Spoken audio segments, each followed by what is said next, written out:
Hi everybody, my name is Kath Dooley and I'm here to talk to you today about exploring virtual bodies and invisible avatars as storytelling tools in contemporary narrative-based virtual reality projects. I'm really happy to be a part of the Interactive Film and Media Conference in 2024. Before going any further, I want to note that I'm recording this presentation on Kaurna land in Adelaide, South Australia. I'd like to acknowledge the Kaurna people as the traditional owners of this land and pay my respects to elders past and present. Contemporary narrative-based virtual reality projects engage with interactors in a variety of ways. While some projects offer a virtual body or avatar that is physically manifested, other projects might position the user as an invisible body within a 360-degree story world, or offer them virtual hands that are operated by hand controllers. This presentation explores the narrative impacts of these varying representations and the way that they foster a sense of embodiment for the interactor. Moreover, the presentation explores the ways that the interactor's body, as a physically manifested or invisible avatar, might be harnessed as a storytelling tool to evoke or advance a narrative. I will explore this area in this presentation via a close reading and phenomenological analysis of three recent narrative-based VR projects. These are The Man Who Couldn't Leave, directed by Singing Chen from Taiwan in 2022, Stay Alive, My Son, directed by 𝗃𝗁𝗁𝗁𝗀 in the United States in 2022, and Please Believe Me, directed by 𝗁𝗏 de la Pena in 2022. The phenomenological approach allows me to draw on my own visceral and emotional response to the works as a form of data. These projects offer varying bodily representations and expressions of agency for the participant. They draw on high-end graphics and head tracking technologies that foster a sense of presence and immersion within a realistically or imaginatively rendered story world. The presentation will interrogate the interactive devices and stylistic features of the three projects, noting how these allow the interactor to participate in the unfolding narratives. Before launching into my analysis of the case studies, I want to take a moment to unpack the notions of presence, immersion, and embodiment in the context of virtual reality storytelling. VR, as an immersive experience, can be defined as a computer-generated experience that can simulate physical presence in real or imagined environments. Narrative-based VR is commonly experienced through a head-mounted display that's worn by a user who can access applications or pre-rendered experiences. Experts from diverse disciplines, including psychology, narratology, and computer science, have provided complementary explanations of presence and immersion, largely concurring that these concepts pertain to the medium's capacity to situate users within a dynamic, spatial, and potentially social setting as an alternative to reality. Drawing from definitions by Stewart and Lombard and Ditton, presence can be understood as a psychological condition that engenders immersion. As Riva et al. Note, there is consensus that the experience of presence is a complex, multidimensional perception formed through an interplay of raw, multisensory data and various cognitive processes. Further to this aspect of presence, the term embodiment encapsulates the visceral sensation of being present within a virtual environment as a body, which may or may not be physically manifested. 𝗃𝗁𝗁𝗁𝗀 posits that embodiment fosters self-presence, which entails prominent mental representations of oneself within a virtual environment. In contemporary narrative-driven VR endeavours, sophisticated graphics and head tracking technologies enhance this sense of self-presence. There are many definitions of embodiment across disciplines, and some are quite confusing. To address this, Kilkenny et al. Proposed the term sense of embodiment to describe the ensemble of emotions that arise in conjunction with being inside, having, and controlling a body, especially in relation to virtual reality applications. This concept encompasses three subcomponents: a sense of self-location, a sense of agency, and a sense of body ownership. Self-location pertains to the perception of being within a body, distinct from the perception of being in a virtual world, and is facilitated by vestibular signals or tactile feedback.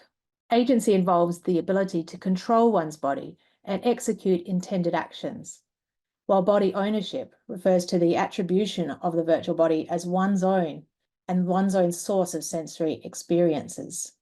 Sense of embodiment emerges from the integration of these subcomponents and may vary in intensity. My analysis to come is guided by this useful definition. However, it's crucial to note that this definition primarily focuses on physical body representations or avatar interactions in virtual environments, which may not always be present in VR narratives. Indeed, an early study of VR experiences by Dooley-Murphy revealed that most works did not include visible avatars. Instead, users often embodied the camera used to capture the experience. Despite the absence of a represented body, I argue that users still experience a sense of embodiment in such works. Whether or not a body representation is present, users are immersed in a virtual environment as a corporeal entity within space, and their body can function as a tool for storytelling. Let's look at the first case study, The Man Who Couldn't Leave. This is a stereoscopic 360-degree video work that provides viewers with 3 degrees of freedom. This means they can rotate their head and observe the various 360-degree environments depicted in the work, but they don't have further opportunities to interact with the content. The narrative revolves around inmates housed in Taiwan 𝗷𝗿𝗂𝗁 prison on Green Island during the White Terror era. Director Singing Chen draws inspiration from authentic documents detailing the ordeals of dissidents detained in the 1950s, crafting a fictionalized tale centering on 2 symbolic figures, 𝗃𝗁, a survivor of the prison, and his friend, 𝗃𝗁, who met a tragic fate through execution. The experience commences with a 360-degree panoramic view of the exterior landscape of Green Island Prison, captured by a camera positioned on a wooden path extending into the ocean. As a viewer, I observe the scene from a fixed perspective, looking downward to witness waves crashing over the pathway below. Turning my gaze, I take in the distant view of the island. Although the work lacks any representation of my body as a viewer, the camera placement at a human eye level, approximately 1.5 meters above the water's surface, enhances a sensation of physical presence within the environment. While I cannot physically interact with the pre-rendered imagery that's enveloping me, I feel as though I'm observing the world from a first-hand perspective, as if I was physically present in that space. Moments later, the scene shifts to a lengthy wooden cell within the prison, where several inmates are housed. 𝗃𝗁, an elderly man donning a dark blue shirt, enters the cell and approaches me. Making eye contact, he speaks, stating, "I've been waiting almost too long." This direct eye contact and address contributes to a sense of social presence, as theorized by 𝗃𝗁 and Lee. Despite it being a one-way communication, I would argue that it still constitutes an embodied experience, as it demands my bodily engagement with the social actor. I empathize with the aged and frail figure of 𝗃𝗁, therefore having a sense of self within the virtual environment, albeit psychologically rather than physically. This immersive experience cultivates a sense of self-presence, which Lee describes as a psychological state in which virtual, para-authentic or artificial selves or selves are experienced as the actual self in either sensory or non-sensory ways. The direct address prompts introspection, leading me to not only interpret events and stimuli based on my life experience, but also to contemplate my positionality in relation to the narrative elements. This process fosters an embodied comprehension of the narrative content. Later still, a scene illuminated theatrically emerges from the darkness. I observe 𝗃𝗁 barefoot and suspended by rope that binds his hands behind his back. As sounds emanate from behind me, I turn to witness his prosecutor positioned in the opposite quadrant of the 360-degree space. An interrogation unfolds, prompting me to pivot my attention between the two parties. Similarly to the previous described scenes, my positioning within the space as a camera/viewer simulates a human vantage point, fostering a physical sense of presence within the virtual environment.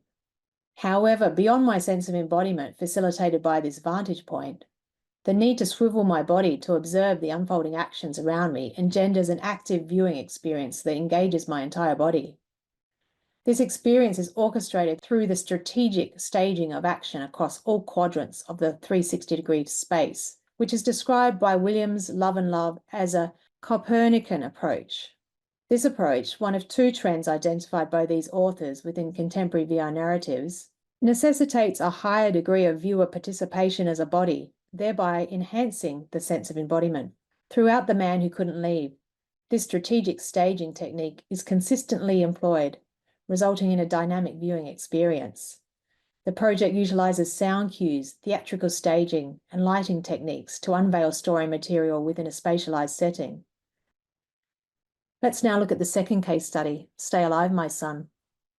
This project tells the autobiographical story of 𝗵𝗵𝗃𝗁𝗁's harrowing escape from the Khmer Rouge in Phnom Penh in Thailand when he was 33 years old.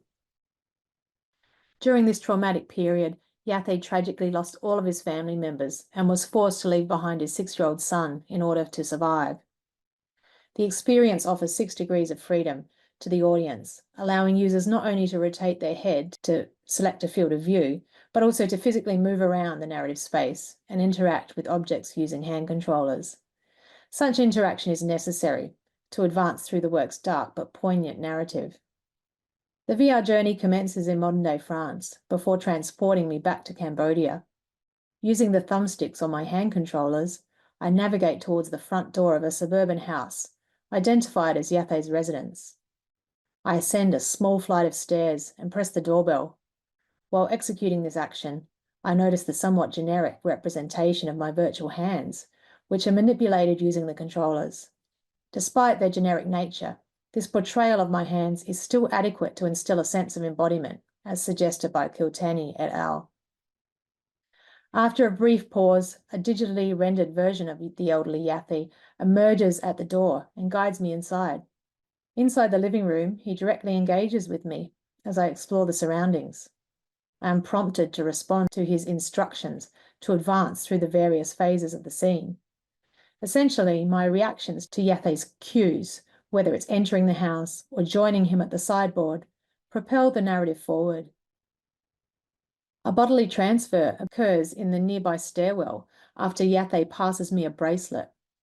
Suspecting that something significant has occurred, I look down at my virtual hands, finding that they now resemble those of the elderly 𝗃𝗍. His distinct blue checkered shirt now adorns the visible parts of my arms, and my hands are wrinkled. For the remainder of the VR experience, I embody 𝗃𝗍's point of view as I go back in time and explore his memories as a first-person experience. One scene locates me in a dark and cavernous outdoor space that's filled with burnt objects, old furniture, clothes, children's toys, and twisted metal, and puddles of water underfoot.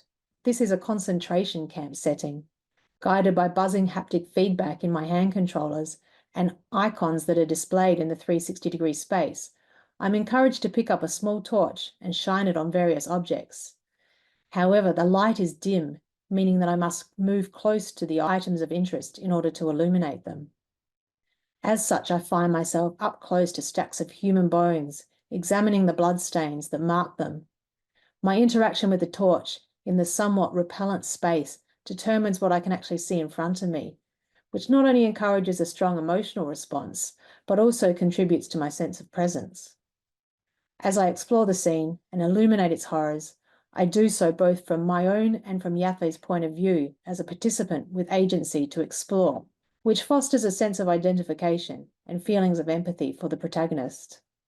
𝗁𝗁 et al. Propose that virtual body ownership influences our perception of social groups, and more specifically, our identification with them. Considering this, one may contemplate the extent to which my ownership of 𝗃𝗍's virtual body and my adoption of his perspective impacts on my comprehension of the narrative and my feelings of empathy.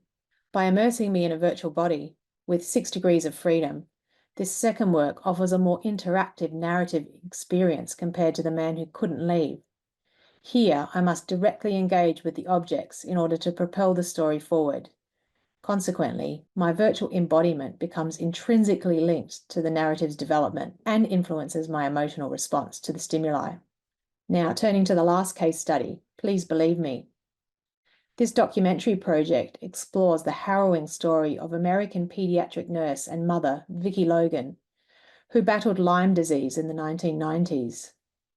The VR experience, which is approximately 28 minutes long, aims to delve into the reasons why Lyme disease patients were often ignored, and also to bring attention to Vicky's tragic case. Users are provided with 6 degrees of freedom, enabling them to teleport and interact with objects in the virtual environment. In the opening scene, I find myself in a dimly lit home office, standing next to a large wooden desk that's adorned with various items. Looking down, I see generic white hands that represent my own. I reach out to grab a copy of Newsweek magazine from the desk, triggering a backstory about Vicky. Once the narrative segment concludes, an animated yellow puzzle piece materializes above my head, prompting me to grab it. Placing the piece in an empty slot on a floating puzzle board initiates a transaction to a title sequence. Throughout the project, such interactions with story elements are essential for advancing the narrative. This opening scene positions me as an investigator of Logan's case, requiring me to piece together the puzzle of her story. Later on, I find myself in a dimly lit environment that's reminiscent of a public library, with towering bookshelves surrounded by tall trees and patches of undergrowth breaking through the floor, creating a forest-like setting. A voice prompts me to observe my hands. I comply, discovering that a black tick, a spreader of Lyme disease, is attached to the back of my right hand. Despite my attempts to brush it off with my left hand, the system won't allow me to do this. Instead, I can only watch as a red ring indicating infection forms around the tick. This moment in the VR experience is profoundly impactful, as it personalized the experience of contracting Lyme disease for me as the participant. Although I'm aware of the virtual nature of the experience and therefore not in any actual danger, my inability to remove the tick still evokes a sense of unease. I would argue that my ownership of the generic white hands and subsequent embodied experience of the scene are crucial factors here. Please Believe Me places the user in dual roles, as an investigator driving the narrative forward and as a Lyme disease sufferer gaining insight into Logan's experience. Interactive elements, such as the tick on the hand, prompt the user to empathize with Logan's journey of infection, diagnosis, and treatment on a visceral level. These moments of effective storytelling are vital for conveying the frustration, helplessness, and despair that Logan must have endured as a sufferer. To conclude, the case studies that I've explored in this presentation are varied in their formats and narrative structures. However, they demonstrate the specificity of VR as a storytelling format that is underpinned by embodied interactions between users, represented characters, and other story agents. The interactive devices described here might be viewed as tools for the generation of emotional and embodied experience, which impact upon the interactor's overall narrative understanding. One can note that the user's body, as a storytelling tool, has a variety of functions in the case studies that I've explored, as a receiver of content, an activator of narrative sequences, and manipulator of 360-degree content. The notion of a user's body as a storytelling tool is pertinent considering works featuring the digital body representation or avatar that serves as a surrogate for the interactor's real body.